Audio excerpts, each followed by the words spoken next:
중소형 증권사로 비교적 잘 알려지지 않은 유화증권이라는 증권사가 있습니다. 모바일 트레이딩 시스템 MTS도 없이 접근성도 떨어지는 곳인데 최근 통정매매 혐의로 재판을 받던 대표가 법정 구속됐습니다. 통정매매, 다시 말해 아는 사람끼리 주식을 사전에 정해진 가격에 짜고 거래했다가 걸린 건데요.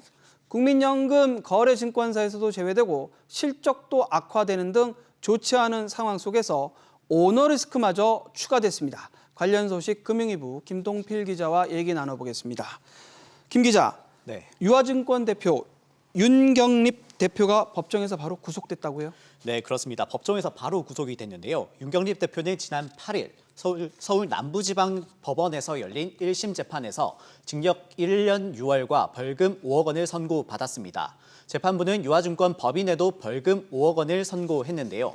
윤 대표는 지난 2015년 12월부터 2016년 6월까지 부친인 고 윤장섭 명예회장이 보유한 120억 원 상당의 유화증권 주식 약 80만 주를 회사가 통정매매 방식으로 사들이게 한 혐의로 지난해 12월 재판에 넘겨졌습니다.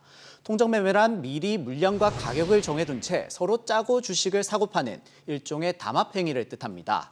자본시장법에선 이를 엄격하게 금지하는데요.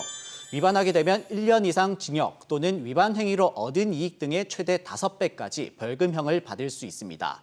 검찰은 윤 대표가 유화증권이 자사주를 공개 매수할 것처럼 거짓 공시하고 이후 부당하게 통정 매매를 한 것으로 보고 그를 재판에 넘겼습니다. 김 기자, 결국 짜고 치고 한 거래다 이렇게 본 건데, 근데 그 법원 1심 재판부의 판단 그 내용을 보면은 윤 대표의 죄질이 매우 무겁다.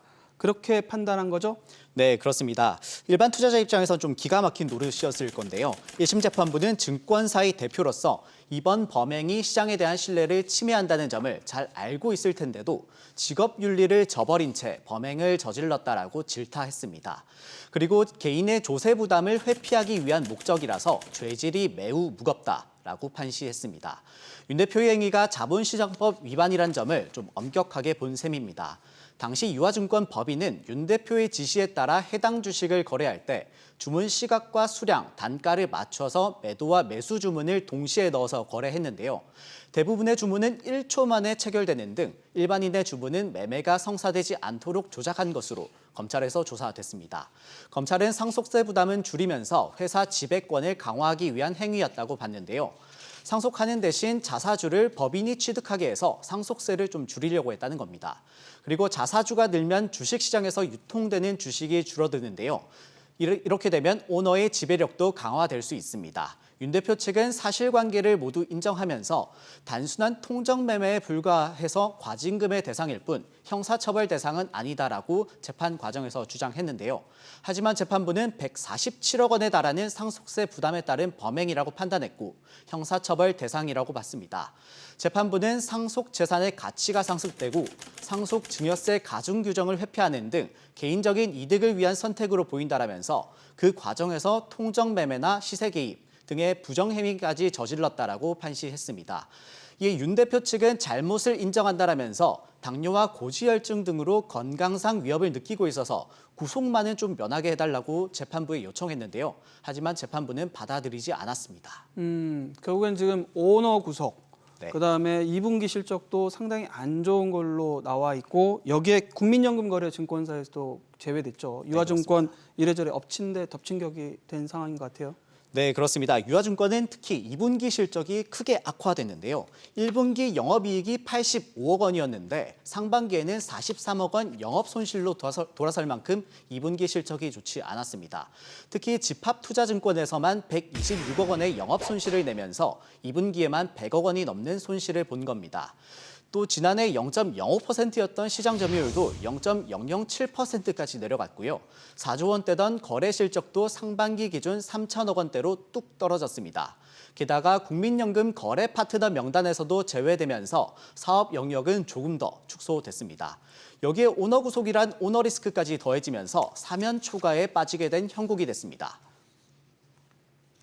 유아증권 대표 같은 경우는 이 통정 매매 혐의로 1심에서 유죄 판결 받았고 법정 구속이 되고 있는 상황이기 때문에 또 오너 리스크가 있는 부분도 있거든요.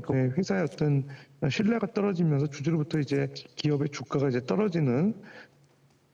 결국에는 윤 대표 측이 항소하기로 했죠. 네, 그렇습니다. 윤 대표 측은 지난 10일 법원에 항소장을 냈는데요. 양형이 부당하다. 다시 말해서 형이 너무 무겁다라는 이유에서였습니다. 검찰도 같은 날 항소장을 냈습니다.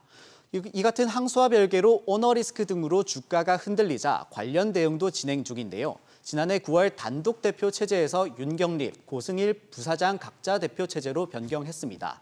윤 대표의 장남인 윤승현 씨가 회사 지분을 꾸준히 매입하면서 3세 승계 작업도 하고 있다는 평가입니다.